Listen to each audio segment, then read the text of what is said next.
তুমি যেদিন হঠাৎ সব যোগাযোগ বন্ধ করে দিলে, হোয়াটসঅ্যাপে আমার মেসেজ সিন করা ছেড়ে দিলে, কিন্তু ব্লক করতে পারলে না।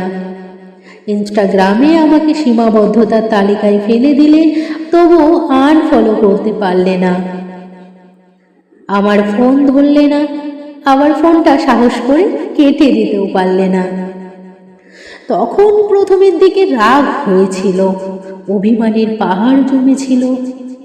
তোমাকে কত কিছুই না ভেবেছিলাম, প্রতারক, বিশ্বাসঘাতক, চরিত্র খারাপ, লম্পট খেলোয়াড় ইত্যাদি। এখন যখন অনেকটা সময় পেরিয়ে গেছে, আমি আবার অন্যদের সঙ্গে মেলামেশা শুরু করেছি। এখন যখন তোমার করণীয় মনে আছে, কিন্তু তা ভেবে মন খারাপ হয় না। এখন বরং আমার তোমার জন্য মায়া হয়, ওফো করুণা হয়। তোমাকে ভীতু, অসহায়, নিপীড়িত ছাড়া আর কিছুই মনে হয় না।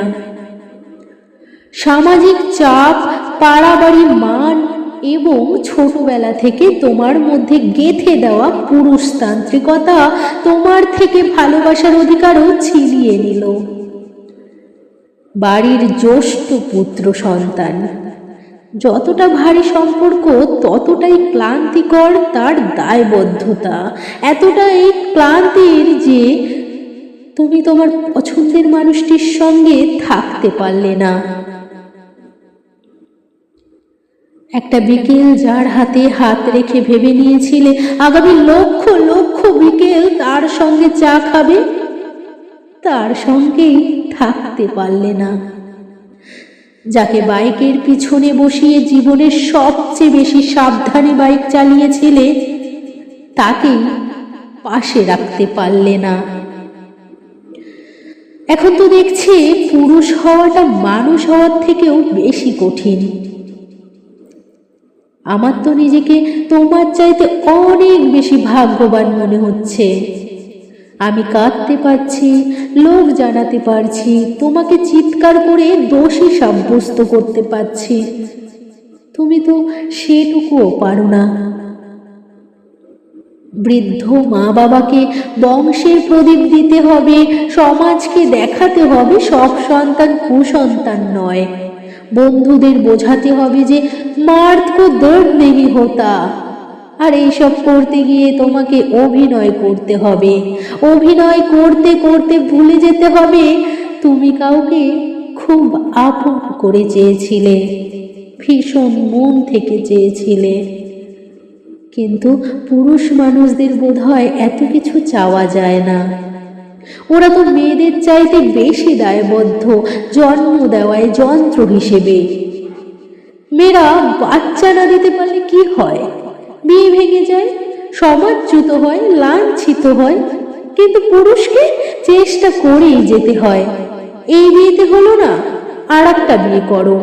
সেই বিয়েতে হলো না, আর একটা। বিজ্ঞান প্রমাণ করলেও সমাজ মানবেই না যে পুরুষ মানুষও নাবাল জমি হয়।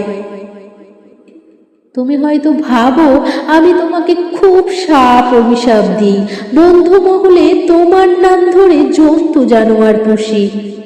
না, বরং আমি তোমার জন্য প্রার্থনা করি।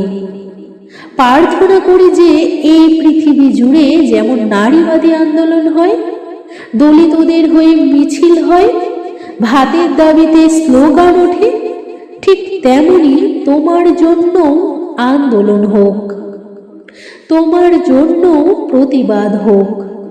কেউ যেন তোমার সমাজ, তোমার পরিবারের বিরুদ্ধে রুখে দাঁড়িয়ে বলুক, পুরুষ মানুষ নিজের ভালোবাসাকে আপন করলে তার পুরুষতত্ত্ব হনন হয় না, বরং আরো আলোকিত হয়। আমি চাই কেউ তোমার মতো সুসন্তানদের হয়ে আওয়াজ তুলে বলুক, নিজের পছন্দের মানুষকে স্বীকৃতি দিলে কেউ খারাপ সন্তান হয় না, বরং তার পারিবারিক মানসিকতার মান বাড়ে। যাক সেসব, সেরে উঠুক তোমার সমাজ, সেরে উঠুক পারিবারিক শিক্ষা।